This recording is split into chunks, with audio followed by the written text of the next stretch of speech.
Mentirang ba kejala konrad ki sangma ha kasi balang lumi ke MLA bat embassy jangka is kasil serengkat ke jenon langki officer ban yakran ban pan Jingmut kumnu ban Weng ki Jingeh baki Paidbah ki kendu nadu bakang dam ya kejala abakran bat kilap thai kubor mentirang ba ulai thuru ba ha kajing kendu ulapani ke jitrelang nadu MLA MDC khnang ban pansngo thu i Paidbah ban long ki bakir ba kumnu ban yada na kajing priang coronavirus lai thuru ba da kajing tha ka MH la khangru yaki Paidbah ban yai na kawi district shakawi pan nalor bo kular ban Paidbah kabam kadi kanbiang na kabantai Paidbah mentirang ba ongru baki Paidbah ki don kam ban yada le khamtam e ban omyajan e badru ban pentikna ban le khoi de basai man kateng ye kikti. In this meeting today, we had a number of issues that were discussed by the honorable MLAs. All of them expressed different concerns regarding the people, especially when it came to essential commodities. As you're aware, there's a big challenge throughout the country about this. But the administration and the state government has taken a number of steps to ensure that we are able to overcome the situation. And the honorable MLAs expressed their concerns about it, and we have tried our best to address all of them and also assured them that as we move along, that all those issues and concerns that they've raised, we will be addressing those issues and concerns. And yes, some of them are very, very challenging, but we will try our best to address those concerns. And we got very, very positive suggestions from the MLAs also, and I would like to thank all the MLAs for being very supportive and uniting together across party lines, across ruling and opposition.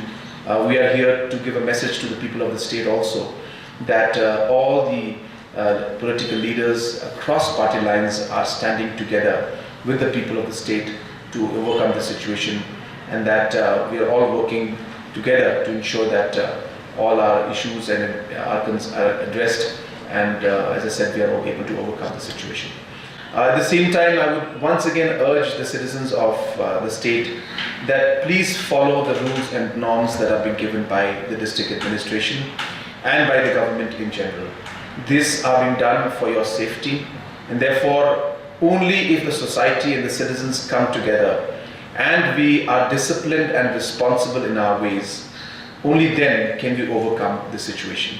Therefore, all citizens, all our civil society, our traditional organizations and the headmen's, be the Rambashnongs, the Nokmas, be the religious leaders, I urge all of you to play an active role in ensuring that we are able to overcome the situation by ensuring that we are with the people and we make them realize the importance of being responsible. The idea of the lockdown was simply to ensure that the wave of the transmission that could take place if the lockdown did not take place, the idea was only to break the transmission chain in that phase so that it does not become a full-blown case like many countries are facing. So that is the objective of this lockdown, is to break the transmission chain. And I think to a large extent by doing this lockdown, and if people are acting responsibly, which we are requesting everybody to, I'm sure we'll be able to break the transmission chain to a large extent. Having said that, post 14th of April, things will have to still continue in a way where we need to be careful. We may not have the kind of economic lockdown as we're having right now. The extent of it is really something that we'll have to wait and see. I think Government of India, I'm sure Honorable Prime Minister will discuss with the different states and with his cabinet, and the government will decide. But I'm sure that at the end of the day, the economy has to move on. Life has to move on. But then I think there may be certain restrictions that might be put in place. There may be certain activities that might be reduced to a large extent. And we'll have to see as time comes and the numbers come out as to what strategy would be adopted.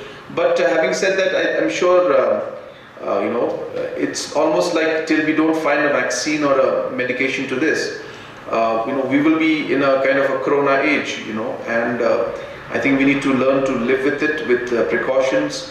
We need to learn to live with it with our social distancing and our personal hygiene practices. And government needs to be prepared with a rapid action system where we immediately respond to any situations that may come up in the future also. So therefore, friends, yes, you're right. It's not easy to assess what's going to happen, but I think it will not be the same as it used to be before the coronavirus came in. So I think the governments and the society all will have to adapt to it, and accordingly we have to move forward. Economic policies will have to be changed. We'll have to plan out and think on how we're going to move forward.